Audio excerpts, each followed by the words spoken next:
So next one is relative and absolute configuration.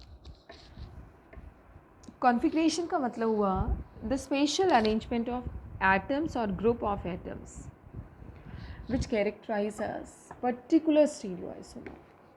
So configuration का मतलब क्या होता है, पहले तो ये देखिए. The spatial position of or the spatial arrangement of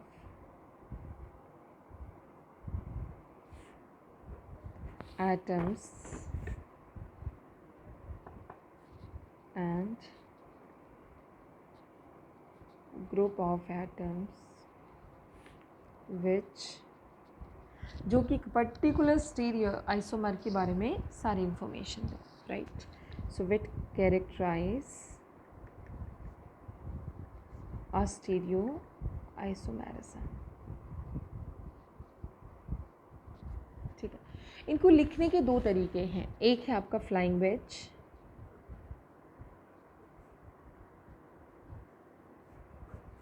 और एक है Fischer projection.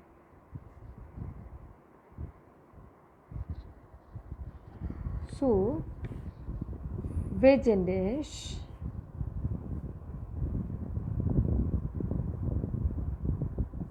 Fisher projection and this is wedge and dash projection. एक इसमें wedge होगा solid wedge और एक dash wedge. ठीक है.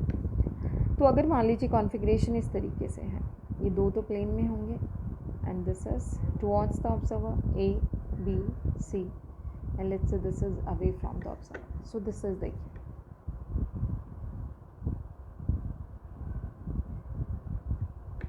So this is wedge dash representation and this one is, अगर इसी को हम ऐसे लिखते हैं A, B, C, D. So this is Fisher projection. very simple. ठीक है. फिशर सबसे ज़्यादा सिंपल होता है, सबसे ईजी होता है बच्चों के लिए कोरिलेट करना. सो सबसे पहले इसका कॉन्फ़िगरेशन हमने देख लिया कैसे हम लिख सकते हैं. Let's start with the relative configuration. बहुत साल पहले कुछ भी ऐसे एब्सोल्यूट नहीं था जिसका हम बता सकें कि ये इसके एब्सोल्यूट पोजीशन है सारे के सारे एटम्स या ग्रुप ऑफ एटम्स के लिए. तो उस केस में क्या किया कि एब्सोल्यूट कॉन्फ़िगरेशन की बजाय रिलेटिव कॉन्फ़िगरेशन का कॉन्सेप्ट आया कि हम लेंगे. इस केस में हम क्या करेंगे बेटा, अगर हम बात करते हैं रिलेटिव कॉन्फ़िगरेशन की, तो रिलेटिव कॉन्फ़िगरेशन में क्या लिया है, ग्लिसरॉल्डिहाइड लिया है. सो दिस इज ग्लिसरॉल्डिहाइड. इन्होंने कहा कि अगर ग्लिसरॉल्डिहाइड को इन्होंने एक आर्बिट्रेरी स्टैंडर्ड मान लिया. ग्लिसरॉल्डिहाइड का फॉर्मूला है CH2OH OH H CHO. So this is glyceraldehyde. अगर ग्लिसरॉल्डिहाइड का CH2OH के रिस्पेक्ट में ये वाला OH राइट में, तो इसको बोला जाएगा capital D glyceraldehyde, capital D. और इसी का मिरर इमेज अगर हम ले लें, OH लेफ्ट में, H राइट में, CHO CH2OH. CH2OH के बाद वाला माने नीचे से ऊपर की तरफ आना है, OH अगर लेफ्ट में तो इसको क्या बोला जाएगा, L ग्लिसरॉल्डी.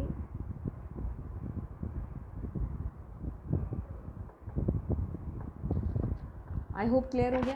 This is called relative configuration. इसको क्या बोला जाता है, रिलेटिव. रिलेटिव मतलब ये तो एक आर्बिट्रेरी स्टैंडर्ड ले लिया और इसके रिस्पेक्ट में बाकी सबको असाइन किया कि OH अगर राइट है तो D, लेफ्ट में है तो कैपिटल L. ये कैपिटल D कैपिटल L बहुत डिफरेंट है वो स्मॉल d स्मॉल l से.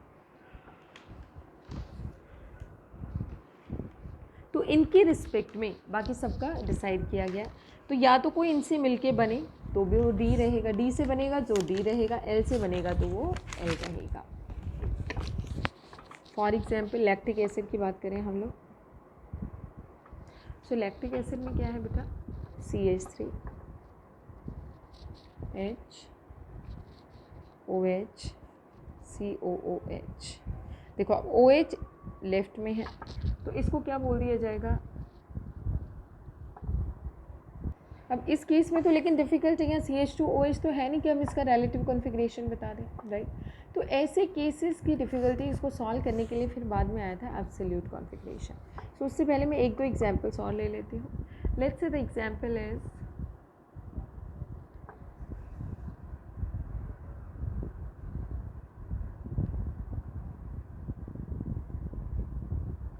इसको हमें थोड़ा इस तरीके से लिखना पड़ेगा, OH and right H CH3 and then this will be COOH, ठीक है। तो इसको देखा जब OH राइट में तो इसको बोला गया डी लैक्टिक एसिड। इसका जो मिरर इमेज होगा OH COOH H CH3, this is L lactic acid. ये क्या हो गया L, क्योंकि OH लेफ्ट में है, D होता तो OH राइट में होना चाहिए था। नेक्स्ट आता है absolute configuration.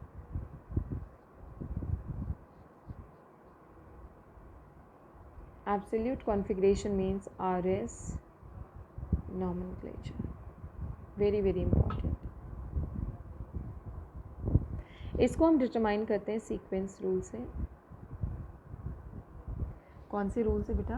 This being determined by sequence rule, absolute configuration, ठीक है। और इसको मतलब इसको नेम करने के लिए, नॉमेनक्लेचर के लिए, इसको जो नॉमेनक्लेचर सिस्टम उसको बोला जाता है CIP सिस्टम। CIP का फुल फॉर्म है कैन इनगोल्ड प्रीलोग सिस्टम, CIP सिस्टम, ठीक है। अब हम देखते हैं कैसे हम इनका नाम करेंगे। तो सबसे पहले हमारे लिए होगा सीक्वेंस रूल। कार्बन से 4 ग्रुप जुड़े हैं, डेफिनेटली अगर वो कायरल कार्बन है तो चारों ग्रुप को हम ABCD में डिसाइड करेंगे सच दैट सबसे ज़्यादा प्रायोरिटी, हाईएस्ट प्रायोरिटी उस एटम को मिले जिसका एटॉमिक मास सबसे ज़्यादा हो। सो पहला केस, फर्स्ट एटम चेक करेंगे और जिसका एटॉमिक मास सबसे ज़्यादा उसको प्रायोरिटी 1 देंगे, ठीक है। So check the atoms attached directly to the carbon. Higher is the atomic mass, higher is priority.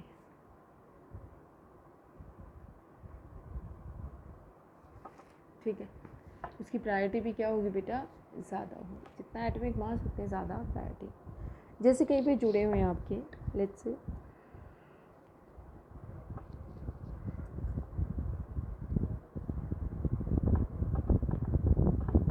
तो ये आपका आ जाएगा सबसे 1 पे, उसके बाद 2, उसके बाद 3, उसके बाद 4 and so on. So this is called sequence rule. अब फर्स्ट एटम अगर सेम है तो हम किसको चेक करेंगे? Second atom.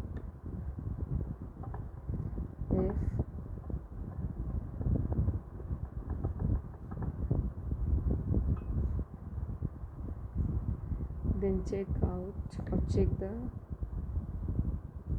Second atom and decide priority.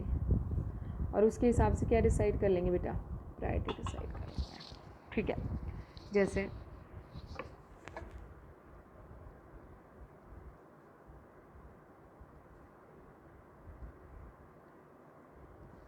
अब जैसे पहला केस हम देखें, यहाँ पे कार्बन, यहाँ पे कार्बन, यहाँ पे Cl, यहाँ पे हाइड्रोजन, तो हमने इसको दे दिया नंबर 1। अब बात आती है इन दोनों की।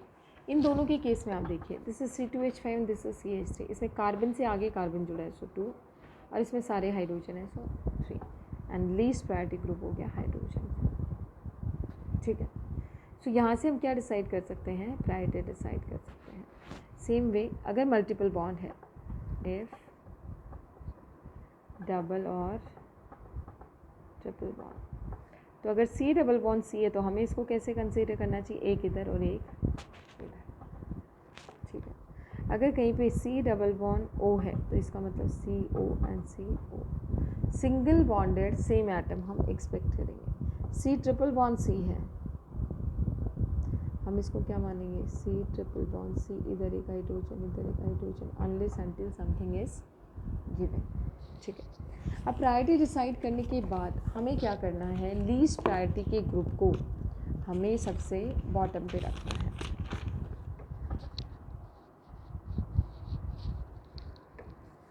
जैसे एक हम लेते हैं एग्जाम्पल फिशर प्रोजेक्शन का, ये ले लेते हैं glyceraldehyde OH H CH2OH CHO, हमने ले लिया ग्लिसरॉल्डिहाइड, ठीक है बेटा। अब हम कैसे डिसाइड करेंगे कि R है या S है? R या S के लिए CIP रूल लगाएंगे। इसका first atom oxygen, carbon carbon hydrogen, तो नंबर 1 इसको मिल गया। अब हम देखते हैं इन दोनों में फर्स्ट एटम है कार्बन, बट सेकंड एटम अगर हम यहाँ पे देखें CHO को हम कैसे लिखते हैं CH डबल बॉन्ड O, और CH2OH को CHHOH, because this is double bond O, तो हम इसको कैसे ट्रीट करेंगे, एक O इधर एक O इधर और एक CH2, ठीक है। तो कार्बन से 2 हाइड्रोजन 1 ऑक्सीजन जुड़ा, इधर कार्बन से एक कार्बन CHO, सॉरी ये तो H रहेगा, एक हाइड्रोजन और 2 ऑक्सीजन जुड़े हैं, तो ज़्यादा प्रायोरिटी वाला ग्रुप कौन सा हो गया, ये वाला, तो कैसे देंगे 2 3। आपने इसको सीक्वेंस में देखना है 1 2 3 ऐसे चलना बेटा, ये 1 2 3 कैसे आ गया एंटी क्लॉकवाइज। एंटी क्लॉकवाइज के लिए S होता है, लेकिन हमें चेक करना है फोर्थ प्रायोरिटी ग्रुप अगर हॉरिजॉन्टल लाइन पे तो उसको रिवर्स कर दो। फोर्थ प्रायोरिटी ग्रुप अगर हॉरिजॉन्टल लाइन पे तो उसको क्या कर दोगे, रिवर्स कर दोगे। सो यहाँ पे क्या करेंगे, पहला असाइन प्रायोरिटी असाइन करेंगे। सेकेंड कुछ चेंजेस नहीं करने, बहुत वैरायटी के आपको पंगे मिलेंगे बुक में। आपने क्या करना है, if fourth priority group is at horizontal position, अगर वो हॉरिजॉन्टल पोजीशन पे है सो क्या करेंगे, फोर्थ ग्रुप वहाँ पे है, so invert the configuration. Invert का मतलब क्या है, अगर वो बाकी 3 के वो प्रायोरिटी डिसाइड कर लो, साइकिल बना लो, अगर वो क्लॉकवाइज है तो उसका D रहेगा स्मॉल d, और एंटी क्लॉकवाइज है तो स्मॉल l रहेगा, ठीक है।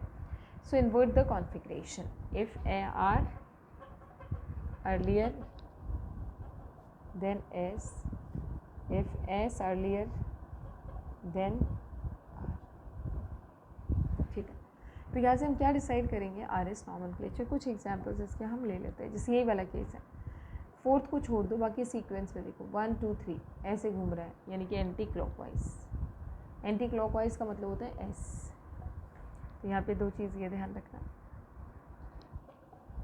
Clockwise 1 then 2 then 3, that means R, anti-clockwise 1 then 2 then 3, तो क्या रहेगा S। एंटी क्लॉकवाइज का मतलब हुआ कि वो घड़ी के ऑपोजिट डायरेक्शन में घूमेगा, तो रिलेटिव कॉन्फ़िगरेशन क्या आ जाएगा बेटा S, और अगर क्लॉकवाइज घूमेगा तो रिलेटिव कॉन्फ़िगरेशन क्या आ जाएगा R। फॉर एग्जाम्पल यही वाला देखिए आप 1 2 3, फोर्थ को छोड़ दो, बाकी 3 को सीक्वेंस में देखो, एंटी क्लॉकवाइज है।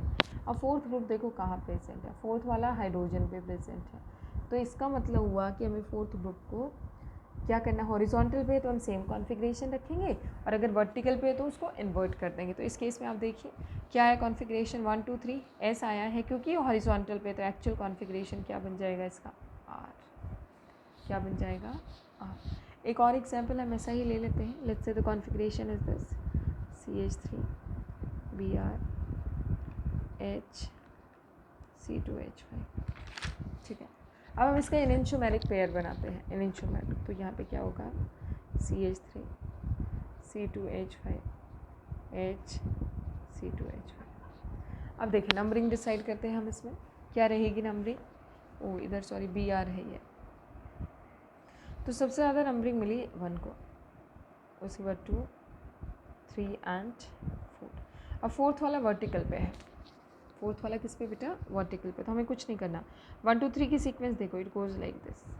सो ये कैसे anti clockwise, so anti clockwise का मतलब हो गया S। अब इसकी देखते हैं हम लोग, नंबर 1 नंबर 2 नंबर 3, फोर्थ वाला हॉरिजॉन्टल पे है। अब इसकी सीक्वेंस देखो ऐसे जा रही है, and this is clockwise, so this is R। जो क्लॉकवाइज है वो क्या है, R है। बाकायदा फोर्थ प्रायोरिटी ग्रुप एलिमेंट कहाँ होना चाहिए, वर्टिकल पोजीशन पे प्रेजेंट होना चाहिए, ठीक है। तो यहाँ से हम आर एस नॉमेनक्लेचर डिटरमाइन कर सकते हैं। कुछ और एग्जांपल्स ले लेते हैं। मीज़ो टार्ट्रिक एसिड का एग्जांपल लेते हैं। OH H COOH OH H COOH, ठीक है। अगर अपने पास ये कॉन्फ़िगरेशन है तो देखो यहाँ से जुड़ा COH और यहाँ पे OH और इधर कोई दूसरा कार्बन है। So this is 1 priority, this is second priority, this is third priority and this is fourth priority.